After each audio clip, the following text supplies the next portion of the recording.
రంగారెడ్డి జిల్లాలో పనిచేస్తున్న అంగన్వాడీ టీచర్లకు ఆయలకు పెండింగ్ లో ఉన్న 3 నెలల వేతనాలు విడుదల చేయాలంటూ తెలంగాణ అంగన్వాడీ టీచర్లు అండ్ హెల్పర్స్ యూనియన్ సిఐటియు ఆధ్వర్యంలో రంగారెడ్డి జిల్లా కలెక్టర్ కార్యాలయం ముందు ధర్నా చేపట్టారు. ఈ ధర్నా కార్యక్రమానికి ముఖ్య అతిథులుగా రాష్ట్ర ప్రధాన కార్యదర్శి జయలక్ష్మి హాజరయ్యారు.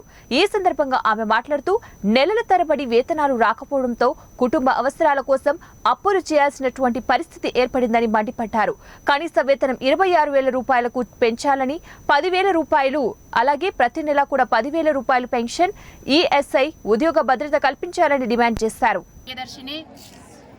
అంగన్వాడీ టీచర్లకు హెల్పర్లకు 3 నెలల పెండింగ్ వేతనాలు చెల్లించాలని, గత ప్రభుత్వం సమ్మె సందర్భంగా ఇచ్చిన హామీలు అమలు చేయాలని కోరుతూ ఈరోజు రంగారెడ్డి జిల్లా కలెక్టర్ ఆఫీస్ ముందు వేలాది మంది అంగన్వాడీ ఉద్యోగులు ధర్నా నిర్వహిస్తున్నాం. ఇప్పటికైనా రాష్ట్ర ప్రభుత్వం స్పందించాలి. 3 నెలలుగా పెండింగ్లో ఉన్న వేతనాలు తక్షణమే చెల్లించాలని మేము డిమాండ్ చేస్తున్నాం.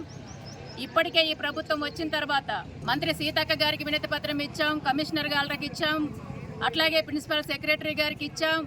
మొన్ననే ప్రజా దర్బారాన్ని పెట్టారు, ప్రజావాణిలో కూడా నోడల్ ఆఫీసర్ గారికి వినతి పత్రం ఇచ్చాం.